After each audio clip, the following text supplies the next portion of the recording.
Now, when we consider the role of photography in the civil rights movement, it's fair to say that iconic images, images that were frequently reproduced and that were widely understood in the mainstream of American culture, icons played a central role in American cultural communication about race all throughout the 20th century.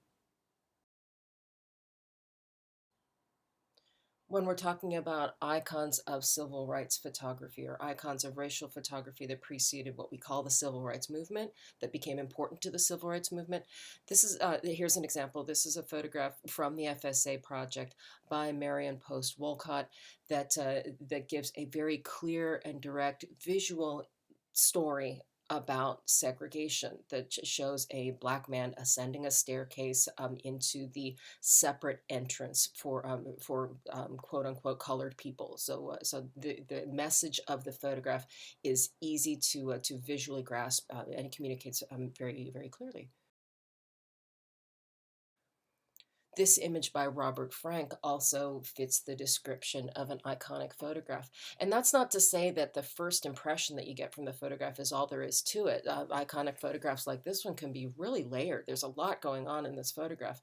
And it has this photograph by Robert Frank has that quality that he was so very good at, of being able to capture a moment where things that were happening in the world are very easy to read symbolically. The white people are at the front of the trolley, the black people are at the back of the trolley, and the visual expressions on the faces of the people seem to stand for kind of groups of people, kind of social subgroups, the parents and children, white children who look like they're being raised into a certain kind of future, black people who seem to be condemned to a future of their own. So it opens up a story, and a story that Americans in 1955, some of them were ready to talk about this story, and a lot of them were not.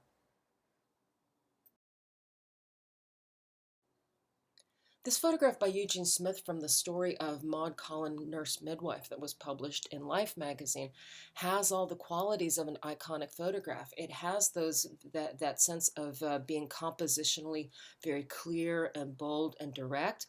A lot of those formal qualities have to do with the tremendously good work that Eugene Smith does as a photographer here, his wonderful relationship with his subjects, his ability to compose on the fly in ways that make things cohere really clearly visually, and his printing skills. You see how it's sort of darkened around the edges.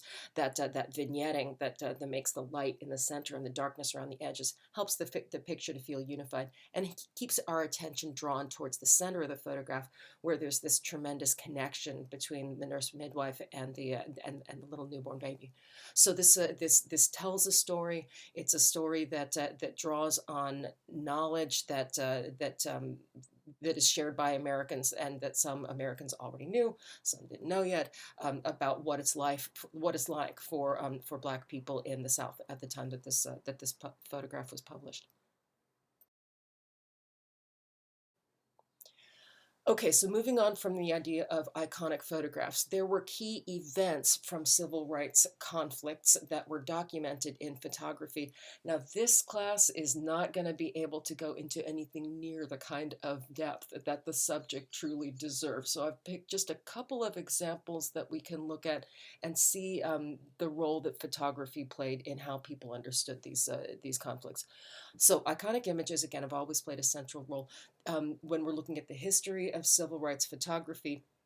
It's fair to say that the photographers who made a lot of the images that came to be iconic, the photographers themselves were often not well known, and that's largely because many of the photographers work for Black publications, so they're not going to gain the spotlight that a photographer like Eugene Smith is going to have. The civil rights marches and protests during the civil rights movement received limited coverage in the mainstream press, meaning not the black press, but the white press, and received limited coverage until police brutality made these photographs of a higher impact and thus more newsworthy. So these images, because they depicted conflict, the kind of thing that makes people really gripped by a photograph, when the photograph can capture this violence, then the event becomes more newsworthy. People are ready to treat it as news, and that was the March on Birmingham in 1963 was a particularly transitional event in that respect. During the civil rights movement, all throughout, segregationists argued that the national coverage that was picked up by the northern press and sometimes by photographers they commissioned argued that it was biased, and argued that their use of photography in particular was biased.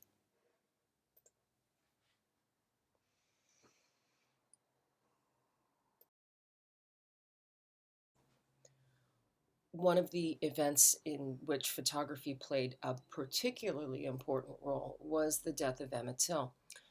Emmett Till was the young boy who was lynched in 1955. He had come from Chicago to the South and was lynched there. And the photographs that were taken of him in his casket, when those photographs were distributed in the black press in the United States, they truly galvanized the civil rights movement. So those photographs had a tremendous impact. The story of Emmett Till, just to summarize very very briefly, the young man was visiting relatives in a little tiny town called Money, Mississippi. And the story went that he and some friends were in a little shop, and he did something flirtatious to the shopkeeper there. He may have whistled at her, he may have said something to her, but the boys went on their way and went back to Emmett's relative's house. But the lady at the shop happened to be married to a Klansman, and told her husband all about something that she alleged that Emmett Till had said to her. So a group of men came to the house where Emmett Till was staying that night, and he was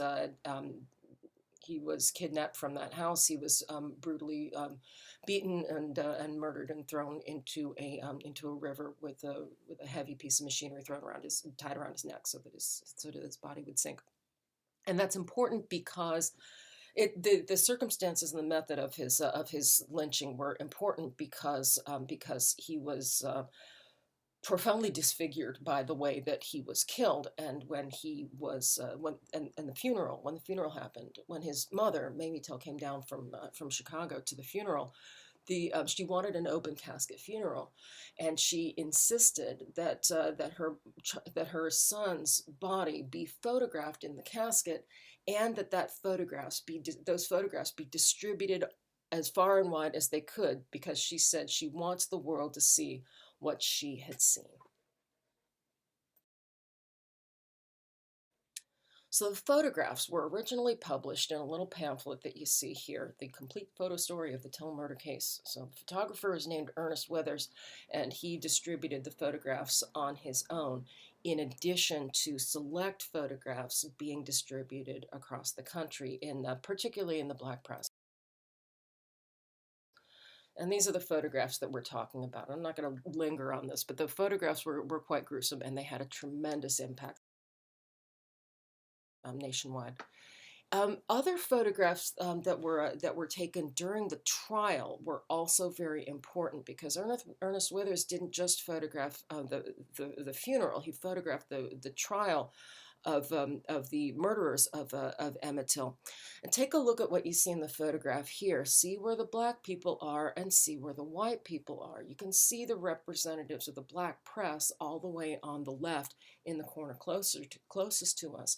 And you can see the black viewers of the trial segregated all the way in the back of the room, and everybody else is white. So this is not what we would call an iconic image. It wasn't very widely circulated, but from the perspective of where we are now, I think it's really helpful to see what it was like to attempt to bring justice to the killers of Emmett Till. You see what the people were up against in order to in this trial. Um, And this photograph shows the uncle of Emmett Till, whose name was Mose Wright, and he is in this photograph pointing towards the men who came to his house and kidnapped Emmett Till and took him away. So it's worth noticing just how much risk this man was putting himself at in standing up in front of that whole courtroom full of the white people who owned and governed and ruled that town and who had already come to his house and shown what they were capable of. Okay, so for him to stand up and testify against them showed tremendous bravery, okay, to be able to stand up against that. So these are the kind of photographs that the authors of our readings for this week believe should be icons. They're arguing in this book that we're working from that there are photographs that are worth paying more attention to than have been paid to them in the past.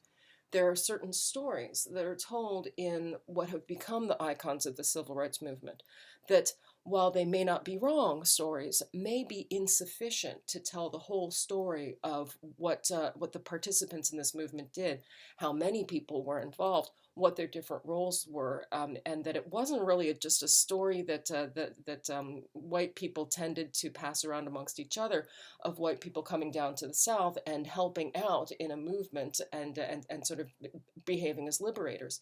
The sense of just how important the leadership of the Black people from amongst themselves and leading this movement, that story is not adequately told through the photographs that became icons for us, according to the authors of our readings for this week.